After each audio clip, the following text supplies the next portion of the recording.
Hi everyone, Ed Harrold here. Today I want to talk to you a little bit about how to stay in the moment. About 20 plus years ago, when I was taking a yoga teacher training at the Kripalu Center in Massachusetts, I learned this technique, and it was taught for yoga, but now I'm utilizing it in sports, I'm utilizing it in business, I'm utilizing it in all my relationships so that I remain as grounded as possible.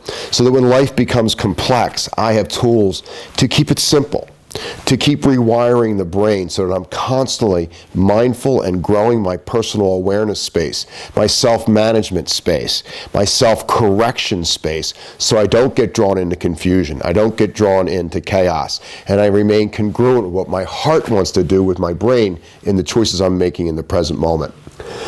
This is basic wave work, and life comes to us in waves. It comes to us in emotional waves, it comes to us in psychological waves, and when these two come together in balance, we feel flow, we feel connected, whether it's a business meeting, whether it's a phone call, whether it's an athletic event, we're feeling flow. In other words, something greater than ourselves is helping us grow beyond the limits of the past. And this simple technique is BRFWA, breathe, relax, feel, watch, allow. And when you use these 5 words, these are words that when the brain utilizes these words, the body immediately knows what this means. So when I say the word breathe to myself silently inside, my body begins to relax, and it allows a full inhale and a full exhale in spaces in my psychological or emotional world where the breath might have been off, the breath might have been bumpy or jumpy or unrhythmic.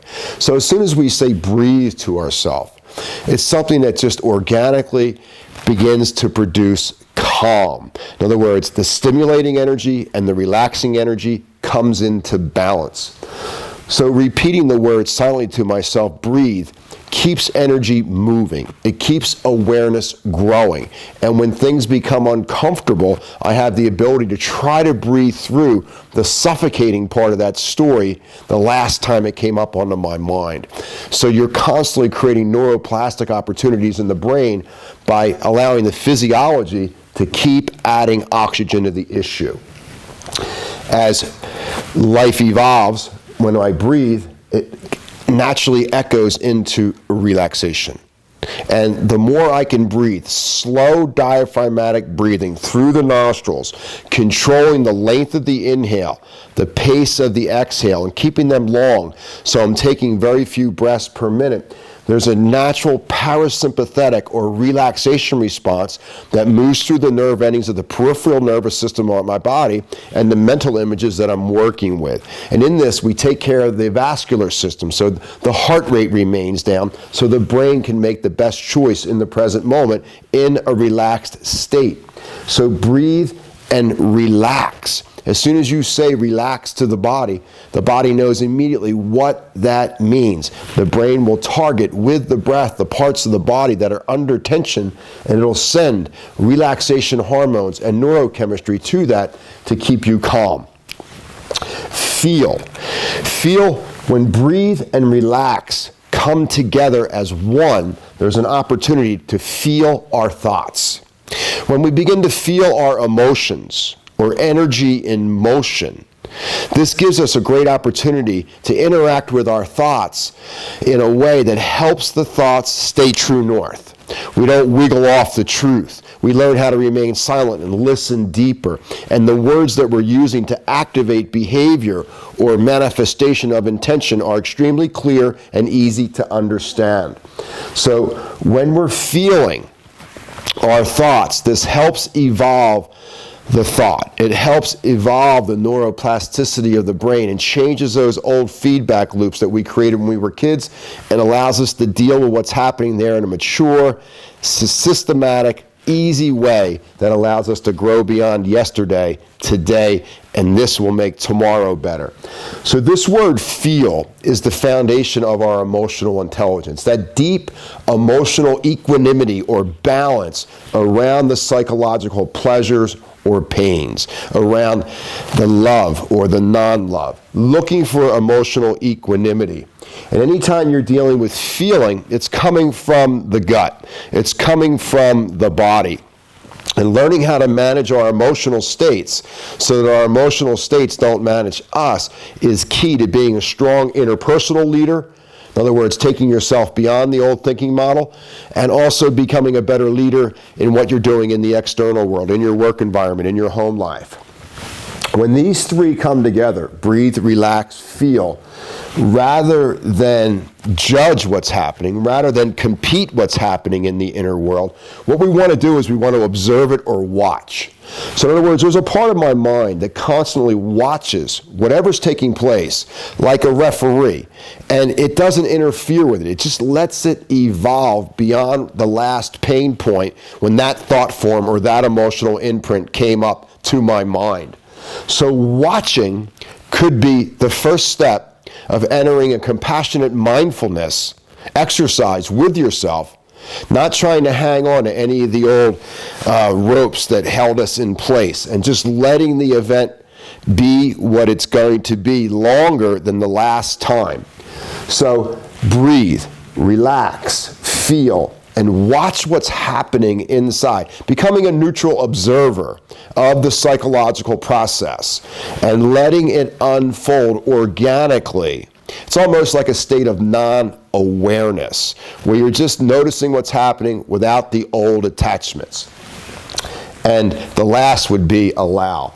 So once you've slowed your breath down, you've relaxed the body and you've relaxed the neurochemistry. Once you begin to feel energy disguised as emotions coming up from the body, and you watch this process take place, then you move into the process of allowing.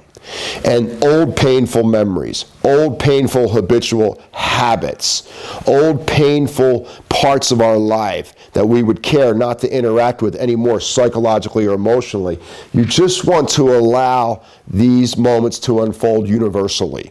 And it takes great practice to do this, because we're always in this quick fix mentality in the world today.